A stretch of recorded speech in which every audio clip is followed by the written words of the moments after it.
Students, मैं आपको संज्ञा के पिछले वीडियो में बताई थी कि कुछ ऐसे व्यक्तिवाचक संज्ञा है जिनका हम जातिवाचक संज्ञा के रूप में प्रयोग करते हैं। जैसे कि हम देखते हैं, उदाहरण ये है, कलयुग में भी हरिश्चंद्रों की कमी नहीं है। ऐसे कुछ शब्द जिस तरह से हरिश्चंद्रों, जो कि व्यक्तिवाचक होते हुए भी सच्चाई और निष्ठावान, सत्य और निष्ठावान व्यक्तियों का यहाँ पर क्या बनकर आया है, सच्चे और निष्ठावान व्यक्तियों की जाति को प्रकट कर रहा है, व्यक्तियों का बोध कराता है। जो सच्चे व्यक्ति हैं और निष्ठावान व्यक्ति हैं, उनके समूह का मतलब उनके जाति का बोध कराने के कारण हरिश्चंद्र यहाँ पर जातिवाचक संज्ञा के रूप में आया था। वैसे ही हमें भारत में भी जयचंदों पर कड़ी नजर रखनी पड़ेगी। यहाँ पर ऐसे लोग जो कि विश्वासघाती हैं, तो विश्वासघाती लोगों, संपूर्ण विश्वासघाती जो जाति हैं, उनके बारे में उनको बोध कराने के लिए जयचंद का प्रयोग हुआ। तो नाम जिसे कि व्यक्तिवाचक संज्ञा होना चाहिए, व्यक्तिवाचक संज्ञा होते हुए भी इनका प्रयोग जातिवाचक संज्ञा के रूप में देखें। तो स्टूडेंट, ऐसे ही जातिवाचक संज्ञा जिसे जातिवाचक संज्ञा होना चाहिए वो व्यक्तिवाचक संज्ञा के रूप में भी प्रयोग होता है। ऐसे कुछ उदाहरण भी हैं। बिल्कुल इसका उल्टा मतलब व्यक्तिवाचक संज्ञा जिसका प्रयोग हम जातिवाचक संज्ञा के रूप में किए। अब हम कुछ ऐसे जातिवाचक संज्ञा शब्दों को देखेंगे जिनका प्रयोग व्यक्तिवाचक संज्ञा के रूप में होता है। पहले हम देख लें कि जातिवाचक संज्ञा जिसका व्यक्तिवाचक संज्ञा के रूप में या जातिवाचक संज्ञा कब व्यक्तिवाचक बन जाता है। तो पहले हम थोड़ा परिभाषा देख लें। जब किसी जातिवाचक संज्ञा का प्रयोग किसी जाति या वर्ग के लिए न होकर किसी विशेष व्यक्ति के लिए हो, तब वह जातिवाचक संज्ञा होते हुए भी व्यक्तिवाचक संज्ञा बन जाती है। मतलब ऐसे शब्द जो जातिवाचक संज्ञा है किंतु उसका प्रयोग जातिवाचक संज्ञा मतलब ऐसा शब्द जो किसी जाति का बोध कराए, किसी वर्ग का बोध कराए, उन शब्दों को हम जातिवाचक संज्ञा कहते हैं। किंतु ऐसा शब्द जो किसी जाति या वर्ग का बोध न कराकर किसी विशेष व्यक्ति के लिए हो, तब वह जातिवाचक संज्ञा होते हुए भी व्यक्तिवाचक संज्ञा बन जाती है। फिर से मैं बता रही हूँ, जब किसी जातिवाचक संज्ञा का प्रयोग किसी जाति या वर्ग के लिए न होकर किसी विशेष व्यक्ति के लिए हो, तब वह जातिवाचक संज्ञा होते हुए भी व्यक्तिवाचक संज्ञा बन जाती है। मतलब ऐसा कोई शब्द जिसका प्रयोग किसी जाति या वर्ग के लिए नहीं हुआ है, बल्कि किसी खास व्यक्ति के लिए हुआ है, एक विशेष व्यक्ति के लिए हुआ है, तब वो सब है जातिवाचक संज्ञा। किंतु उसका एक खास व्यक्ति के लिए उसका प्रयोग होने के कारण उस समय वो शब्द जातिवाचक संज्ञा न रहकर व्यक्तिवाचक संज्ञा बन जाता है। जैसे पंडित जी देश के लिए कई बार जेल गए। पंडित जी मतलब पंडित जवाहरलाल नेहरू। किंतु पंडित जी जब हम कहते हैं, इससे क्या हो जाता है, ये एक खास व्यक्ति को समझाता है, ये एक खास व्यक्ति को बोध कराता है। पंडित जी कहने से वो हम किसी खास व्यक्ति के लिए कह रहे हैं जो कि पंडित जवाहरलाल नेहरू है। ऐसे तो पंडित जी कहने से विश्व के सारे पंडित, संसार के सारे पंडित जो हैं वो संबोधित होते हैं। तो इस दृष्टि से पंडित जी जातिवाचक संज्ञा है। किंतु यहाँ पर पंडित जी कहने से इस वाक्य में पंडित जी विश्व के सारे पंडित, पंडित जाति का बोध न कराकर, पंडित वर्ग का बोध न कराकर एक खास व्यक्ति अर्थात पंडित जवाहरलाल नेहरू को बोध कराता है। इसलिए यहाँ पर पंडित जी जातिवाचक संज्ञा नहीं है, बल्कि ये व्यक्तिवाचक संज्ञा बन गया। वैसे ही हमारा दूसरा उदाहरण है, बापू ने देश के लिए अपना तन मन धन लगा दिया। बापू जी, बापू तो ऐसे बापूजी, बापू मतलब पिता, जो कि जातिवाचक संज्ञा है। बापू या पिता कहने से क्या होता है, बापू या पिता कहने से हम पूरे पिता जाति को, पिता वर्ग को हम संबोधित करते हैं। तो ये फिर जातिवाचक संज्ञा होना चाहिए, लेकिन ये जातिवाचक संज्ञा होते हुए भी यहाँ पर जातिवाचक संज्ञा नहीं है। इस वाक्य में बापू ने देश के लिए अपना तन मन धन लगा दिया कहने से तात्पर्य है बापूजी अर्थात महात्मा गांधी। तो ये खास व्यक्ति को संबोधित कर रहा है, इससे खास व्यक्ति का बोध होता है। बापू कहने से यहाँ पे कोई खास व्यक्ति अर्थात महात्मा गांधी का बोध होता है। इसलिए यहाँ पर बापू जातिवाचक संज्ञा नहीं है, बल्कि ये व्यक्तिवाचक संज्ञा है। जब कोई शब्द किसी विशेष व्यक्ति को बोध कराता है तो वो शब्द व्यक्तिवाचक संज्ञा होता है।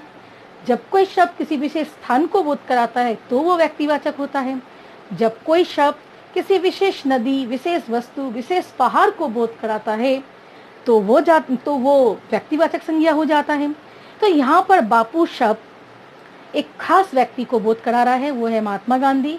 इसलिए यहाँ पर बापू जातिवाचक संज्ञा नहीं है, बापू यहाँ पर व्यक्तिवाचक संज्ञा है।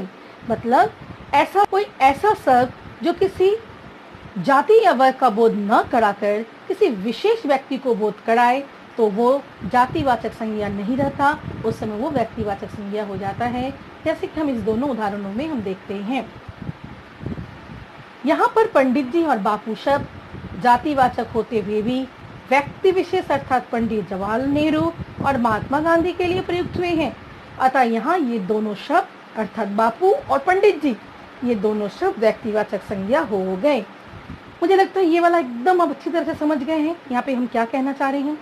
इस तरह से संज्ञा को हम पूरा पढ़ लिए हैं। संज्ञा के हम पांचों भेद हम बारी बारी से सीख लिए हैं। व्यक्तिवाचक सीख लिए, जातिवाचक सीख लिए, द्रव्यवाचक सीख लिए, ठीक है, समूहवाचक सीख लिए, भाववाचक सीख लिए। अब मुझे लगता है हमें अभ्यास कार्य मैं पहले भी कुछ दी हूँ, अब उन्हें अवश्य किए हैं। इसके अलावा भी हमें थोड़ा और अभ्यास कार्य करने की आवश्यकता है, जिससे हम थोड़ा अपने आप को अपना थोड़ा मूल्यांकन कर ले कि हमारा क्या अवस्था है। अभ्यास कार्य जिसे मैं आपको मदद करने वाली हूँ। यहाँ पे ऐसे कुछ अभ्यास कार्य हैं जो आपके सामने होगा और मैं इसको आपको मदद करने वाली हूँ। निम्नलिखित शब्दों से भाववाचक संज्ञाएं बनाइए। जैसे मित्र, इसका भाववाचक संज्ञा ये है तो जातिवाचक संज्ञा मित्र, ठीक है। भाववाचक संज्ञा मित्रता, भाव को बताना है। लड़का, लड़कपन। प्रभु, प्रभुता।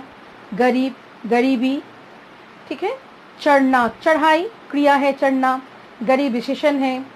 नारी, नारीत्व संज्ञा है। व्यक्ति, व्यक्तित्व संज्ञा है। चीखना, क्रिया है चीख। हारना, हार, ये भी क्रिया है। बैठना, बैठक। आप लोगों को मैं अपने पिछले वीडियो में बताई थी कि भाववाचक संज्ञा हम 5 तरह से बनाते हैं। जातिवाचक संज्ञा से बनाते हैं, हम सर्वनाम से बनाते हैं, क्रिया से बनाते हैं, विशेषण से बनाते हैं, अव्यय अर्थात अभिकारी शब्दों से बनाते हैं।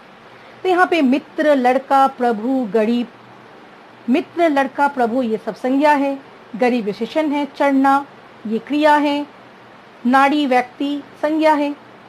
चीखना, हारना, बैठना ये क्रिया है। इन सब से हम भाववाचक संज्ञा देख लिए। ये सब आपको नोट करते जाना है। इन्हें करने से आप अलग से भी कर सकेंगे और व्याकरण में ऐसा ज़रूरी नहीं होता है कि हमें वही सारे उदाहरण करने हैं जो हमारे किताब में हैं। हमें विषय को सीखना ज़्यादा ज़रूरी होता है। तो ये रहा, हम आगे आते हैं। कुछ प्रश्न हैं। नीचे दिए गए वाक्यों में द्रव्यवाचक संज्ञा को चुनिए। ये यहाँ पर है जो हमें चुनना है। यहाँ पर वाक्य दिए हुए हैं, मैं ये आप लोगों को मदद करूंगी। नीचे दिए गए वाक्यों में द्रव्यवाचक संज्ञा को चुनिए।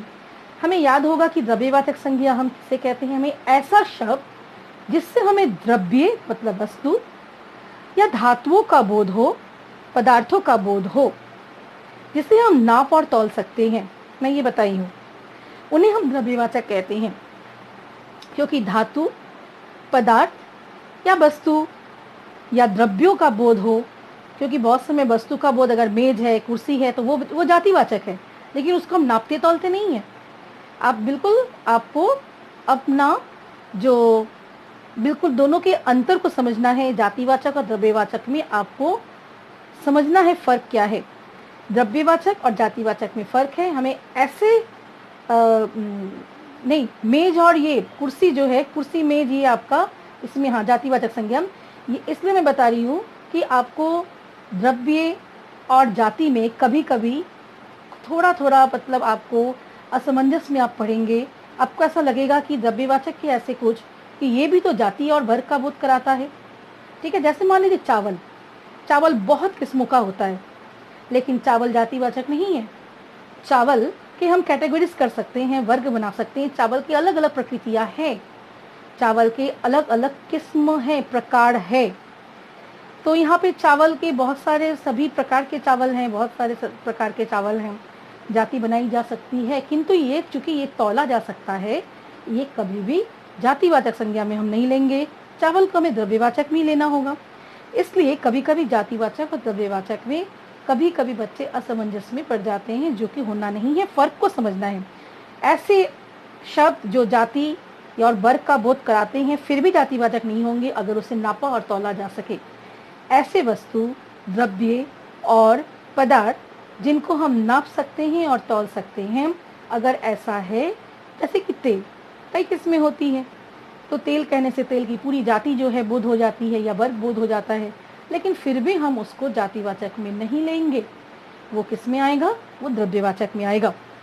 सोना दिन पर दिन महंगा होता चला जा रहा है। इस वाक्य में द्रव्यवाचक संज्ञा कौन है? अवश्य ही सोना है। उत्तर आपको करते जाना है, मैं आपको मदद कर दे रही हूँ। किसान गेहूं पैदा करता है। सोना को हम नापते हैं, उसका मेजरमेंट होता है, हम नाप कर सोना खरीदते हैं, भरी। तो सोना, आपको आंसर ठीक से लिख लेना है। किसान गेहूं पैदा करता है, गेहूं जिसे हम नापते हैं, तौलते हैं। गेहूं की बहुत किस्में हैं, फिर भी इसे हम गेहूं जाति का बोध होता है, फिर भी इसे हम जातिवाचक में नहीं ले सकते, ये द्रव्यवाचक है। पेट्रोल से गाड़ी चलती है, पेट्रोल लीटर में नापा जाता है। पेट्रोल हो गया, मतलब ऐसे पदार्थ जिसे हम नाप तौल सकते हैं, वो द्रव्यवाचक में आता है। पेट्रोल हो गया द्रव्यवाचक। आगे तीसरा प्रश्न हमारा क्या है, हम देख लेते हैं। इस तरह के प्रश्न आपके परीक्षाओं में पूछे जाएंगे। नीचे दिए गए वाक्यों में से समूहवाचक संज्ञा को चुनिए। चाबियों का गुच्छा मेज पर है। समूहवाचक संज्ञा कौन है? ऐसे शब्द जिन शब्दों से समूह का बोध हो, जिन शब्दों से प्राणियों और वस्तुओं के समूह, अर्थात जहां हमें कलेक्टिवली, समूह या समुदाय का बोध होता है, उन्हें हम क्या कहेंगे? समूहवाचक संज्ञा कहेंगे, जिसे इंग्लिश में बोलते हैं कलेक्टिव नाउन। चाबियों का गुच्छा मेज पर है, ये गुच्छा शब्द है ना समूह को बोध कराने के लिए, तो ये समूहवाचक हुआ गुच्छा। बकरियों का झुंड खेत में घुसा हुआ है। बकरियों का झुंड खेत में घुसा हुआ है। इस वाक्य में आप देखिए, बकरियों का झुंड, झुंड का अर्थ ही हम दल को बोध करा रहा है, समूह को बोध करा रहा है, झुंड। कक्षा में करीब 500 छात्र हैं। 500 छात्र हैं, छात्र संज्ञा है। इस वाक्य में कौन है समूहवाचक संज्ञा? छात्र तो संज्ञा है, 500 तो विशेषण है, छात्रों की विशेषता बताने वाले शब्द हैं। तो फिर कक्षा, कक्षा ऐसा शब्द है जो समूह को बोध कराता है। कक्षा, सेना, भीड़, दल, ठीक है, झुंड, गुच्छा, समुदाय, ये सारे ऐसे शब्द हैं जो समूह को बोध कराते हैं। तो ये हो गया समूहवाचक संज्ञा। बड़ा आसान, मुझे लग रहा है आप ठीक से समझ रहे होंगे। सारे संज्ञाओं को अब अलग अलग से आप फर्क करना सीख गए होंगे। चौथा प्रश्न, वाक्यों में से व्यक्तिवाचक संज्ञाएं रेखांकित कीजिए। हमें अब व्यक्तिवाचक संज्ञाओं को रेखांकित करना है। अब तक तो मैं इतना बार बोल चुकी हूँ, इतना बार बोल चुकी हूँ, तो अब आप आसानी से समझ चुके होंगे व्यक्तिवाचक का अर्थ किसी विशेष व्यक्ति को बोध कराने वाला शब्द नहीं। विशेष व्यक्ति के साथ साथ विशेष स्थान, विशेष वस्तु, विशेष नदी, विशेष पहाड़, विशेष देश, विशेष नगर को बोध कराने वाले शब्द होते हैं व्यक्तिवाचक संज्ञा। वाराणसी भारत की बहुत प्राचीन नगरी है। इस वाक्य में जरा हम देख लें, इसमें व्यक्तिवाचक कौन है? वाराणसी एक नगरी का नाम है, भारत एक देश का नाम है, खास देश का नाम भारत है, तो ये भी है व्यक्तिवाचक। वाराणसी एक खास नगरी है, तो ये भी है व्यक्तिवाचक संज्ञा। गंगा तट से, एक खास तट को हम गंगा तट कहते हैं, तो ये भी है व्यक्तिवाचक। से थोड़ी दूर एक पाठशाला थी। अगर पाठशाला के बारे में पूछा तो नहीं गया, व्यक्तिवाचक पूछा गया, लेकिन पाठशाला यहाँ पे जातिवाचक संज्ञा है, क्योंकि पाठशाला कहने से विश्व के सारे पाठशालाओं को हम संबोधित करते हैं या विश्व के सारे पाठशालाएं बोध होते हैं। महर्षि सुश्रुत, महर्षि सुश्रुत स्पेलिंग इस तरह से है, स्र है, इस पाठशाला के आचार्य थे। महर्षि सुश्रुत ये खास महर्षि का नाम है, इसका मतलब ये व्यक्तिवाचक संज्ञा है। उनके पिता का नाम विश्वामित्र था। बड़ा आसान, विश्वामित्र व्यक्तिवाचक संज्ञा है, एक खास व्यक्ति का नाम विश्वामित्र हुआ। तो लेकिन यहाँ पे पिता शब्द जातिवाचक है, पाठशाला शब्द जातिवाचक है, आचार्य शब्द भी जातिवाचक है। तो हम समझ चुके हैं व्यक्तिवाचक क्या है, जातिवाचक क्या है, द्रव्यवाचक, समूहवाचक, भाववाचक। रेखांकित शब्दों के संज्ञा का भेद बताइए। अब हमने नया क्वेश्चन क्या है, नीचे दिए गए वाक्यों में रेखांकित शब्द, अब तो हमें रेखांकित करना था, अब हमें रेखांकित शब्द दिए जा रहे हैं, उनके संज्ञा का भेद बताना। वो सारे संज्ञा हैं, लेकिन कौन सा संज्ञा है हमें बताना है। तो हम देख ले, स्वतंत्रता हमारा जन्मसिद्ध अधिकार है। स्वतंत्रता, स्वतंत्रता अवस्था है, आजादी अवस्था है। तो अवश्य ये रेखांकित शब्द स्वतंत्रता कौन सा संज्ञा हुआ, भाव है, भाववाचक है, ये भाववाचक संज्ञा हुआ। हर बार मैं नहीं लिख रही हूँ, आप लोगों के लिए मैं छोड़ दे रही हूँ, आप लिखिएगा, मैं अभी डिस्कस कर दूंगी। अगला, दौर में रेखांकित जो है उनके शब्द, उनके संज्ञा बताने हैं। दौर में खरगोश कछुए से हारता है। दौर में 1 और 2 दो रेखांकित शब्द हमें दोनों के बताने हैं। दौर में खरगोश कछुए से हारता है। सोचो, खरगोश जो कितना तेज दौड़ने वाला, हमें कहानी भी पढ़ते हैं ना, कछुए से खरगोश हारता है।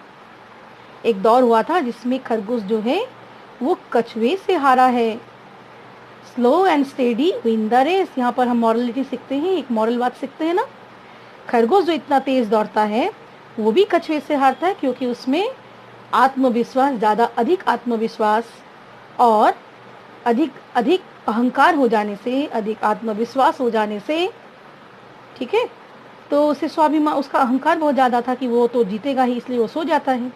लेकिन कछुआ जो है वो सोता नहीं है, वो तो जानता है मैं तो स्लो हूँ, मेरी चाल धीमी है, मुझे क्या करना है, इस प्रतियोगिता को जीतना। एक कहानी हम पढ़ते हैं ना, तो वही है, दौर में खरगोश कछुए से हारता है।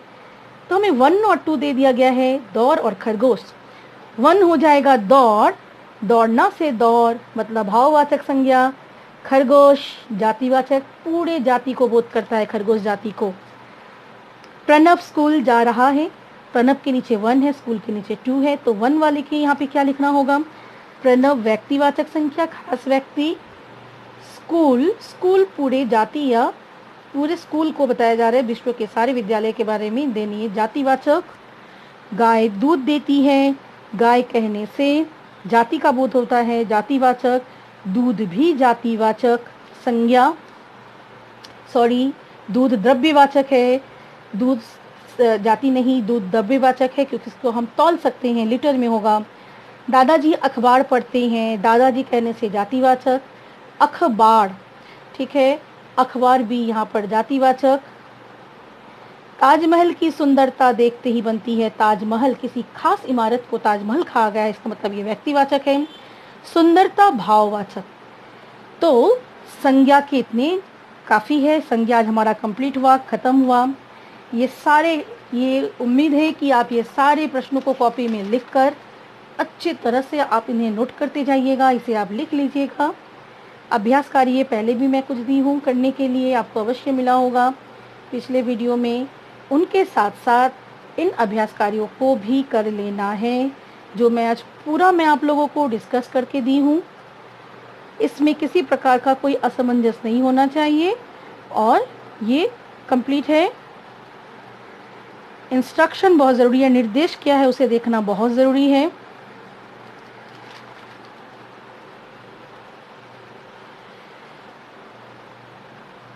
तो आज के लिए इतना ही। अगले वीडियो में मैं नया चैप्टर हिंदी का नादान दोस्त, उसको मैं शुरू करवाऊंगी। इतना करके आप तैयार रहिए। धन्यवाद।